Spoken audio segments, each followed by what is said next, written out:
My son Rich has asked me to post on YouTube some video of the Cobra replica that I'm building. So I thought I might give you a little tour of it. Here is the chassis with the drivetrain all installed, and let's take a little closer look. We'll go up here further. We'll start up front. This is the driver's side disc brake, and that's with a Coney shock, and that's located in the well right behind the radiator. The radiator was an interesting install. Had to run tubing from the back of the radiator to the engine block, and then back from the engine block back to the radiator. While I'm up here, this is the air handling system for the Cobra, and it's a pretty complex thing. You can just barely see the air filter down at the bottom, and this comes off the top of the head of the engine. All cars have an oil filter of some sort, and one of the deals in this is that we needed to relocate the oil filter to get it out of the way of the headers. And there is the oil filter down there, complete with its reload hardware, and it's on a custom mount that I fabricated to span between two sides of the passenger side front of the engine. Here's an overview of the engine bay with its Ford Coyote 5-liter engine in it. Not all the wiring is completed at this point in time, but this engine will generate about 400 horsepower at the wheels. Coming up the driver's side, this is an area that's given me some fits and starts. On the bottom left there, you'll see the clutch mechanism, which is a rocker that pulls back and forth on the cable to activate the clutch.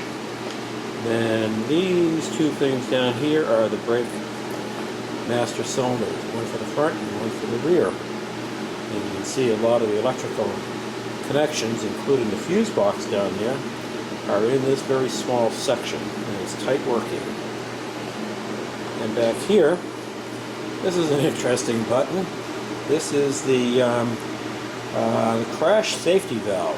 If you have a high impact crash and create a lot of inertia, this valve will shut off the fuel pump back in the trunk of the car so that any fire does not spread from leaking fuel. And this device over here is the pressure regulator for the electronic fuel injection, and has a return line that takes fuel back to the tank that's not used by the fuel injector. The idea is to maintain a constant pressure of fuel being fed to the injection mechanism. Any excess pressure is registered on this gauge right here, allows the valve to open and the fuel to return. On this side over here, tucked in underneath the dashboard, is the computer. And you can see there are three large connections. Well, you can only see two of them, but there are three that receive all the information from the car, send it to the computer, and adjusts how the car is running. This red thing up here is a DC power takeoff that I installed, and the wire going through there is the clock, so the clock runs 24 hours a day. Let's walk around the other side and look at the other side. And here are the disc brakes on these mammoth tires on the passenger side. And this motor here is going to be for the windshield wipers.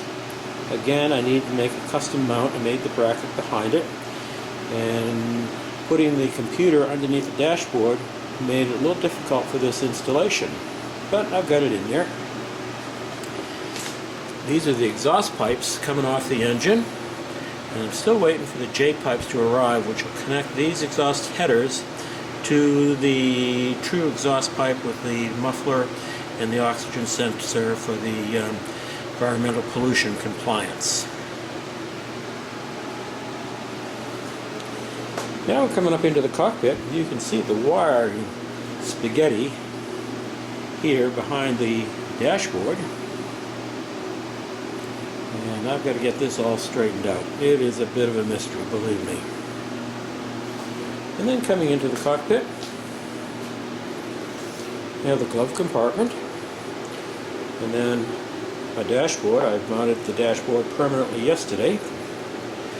And ordinarily these buttons down here, these buttons and switches, would be up on the dashboard, but I painted some aluminum stock, L stock, drilled half-inch holes and installed all the switches, the indicator lights for the turn signals, the hazard light, high and low beams, and then a couple of extra switches. Plus I got my windshield wiper switch down there. This is the tunnel over the transmission with the gearbox and the shifter. It's manual transmission. Emergency brake down there, and then this is the footwell for the passenger. I have not installed the carpeting down there yet, but yesterday I did put in the safety seat belts. These are 5-point seat belts. I probably only used 4 points on it. Rear tires are back here, very big tires. And then back here we have the trunk, where I have installed the battery, and where I'm keeping all my spare parts for electrical connections for the time being. And you can see that the seat belts are bolted down strongly to the frame, right behind the rear cockpit wall. And this fitting right down here will be for the extension pole of the roll bar, and the roll bar will attach right up here by the safety belts to that point there, and then to the point outside the rear compartment. The fuel tank is located underneath this area here, and I have installed the fuel filter and the fuel pump alongside another bracket that I made, which is right behind this wall, right about there. Coming up on the driver's side, again the rear suspension, and I'm not going to try to crawl in there. This was a job to put in this rear axle. It was a big piece of work. That's a heavy thing. It weighs about 200 pounds, and I had to get it in there single-handedly. Took me all day to do it. And then up here into the driver's compartment, beautiful steering wheel and the Factory 5 emblem. And that pretty much concludes the tour so far of what I've done on the car. So I'll say see you later, and I'll get this posted on YouTube.